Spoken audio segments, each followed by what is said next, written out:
Hi, I'm Frank Duran at Boston Comic Con 2014, and I am with Josh Dahl of Rapid City. Thank you for talking to us again. This is the second Comic Con we've talked to you. Happy to do it. I'm really excited because you got a brand new Rapid City comic. Yes, I do. Yeah, this is awesome. Rapid City Below Zero. We already did an interview and a review on both Geeky Universe and Real Books on that Batman.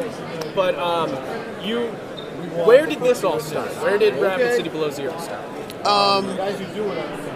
The Rapid City comic project started as a script writing project I mentioned to you before, where I just wanted to start writing a script. It started off with the story of the superhero Kinetic here, and after about 25 issues, his story kind of came to an end. No spoilers. And I really wasn't quite sure where to go with it. In the issue where his story is coming to an end, he comes up against these villains. And I realized I left them in a very precarious position. They were left for dead underground. And I was like, that's the story. Yeah. I was actually having coffee with a friend of mine who's also a writer. And he kind of clued me into how awesome it is to have to literally crawl out of your own grave to then go get revenge. And in my day job, I work with incarcerated teens, adjudicated, whatever, at risk. Most of the people I know in my daily life are criminals. So I tend to be very sympathetic to criminals. I know them as troubled young boys. You know what I mean? Instead of evil scumbags. Right. So most of my bad guys are emotionally damaged. And that's where you read the issue. You see, I get into, I know villains, so I like to write about them. That's where I really dug her origin story. I really connected. I think you immediately connect with her because it's kind of like, it's one of those sad stories that you just immediately you're like, I get it. Like, it makes sense. I enjoy tooting my own horn very much. There's a few tricks I've played on the reader in that issue 1 where you like her. Yeah.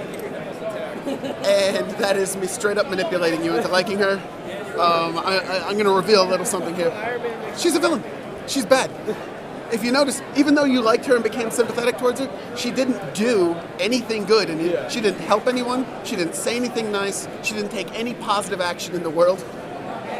And that, there's one specific decision she makes in there that if you watch, I'll give you another hint. It's on the first page. She says one thing that when you get to the end of issue 12, you're going to go, oh, shit. Why you're going to say, why did you take me on this emotional roller coaster if it was just going to end like this? And that's what you're going for? Like that kind of like surprise? You want to trick the reader? I love writing formulas. Yeah. I love patterns and formulas. So one of my rules is, what's the worst thing that could happen? So I set the character on the path, and then what would she do in the situation, and then what is the worst possible outcome? And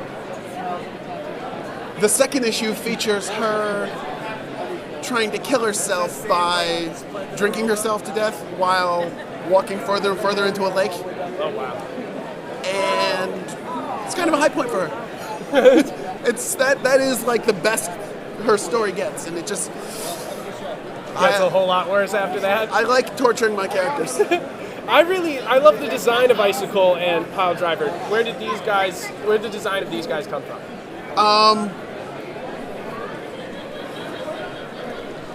Just in working back and forth with the artist.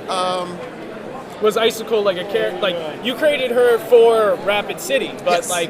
So did you originally think she was going to be a big character, or No. was it just kind of like she's just I kind of a was villain? building a team of villains, and I knew I needed them to be not fully into it.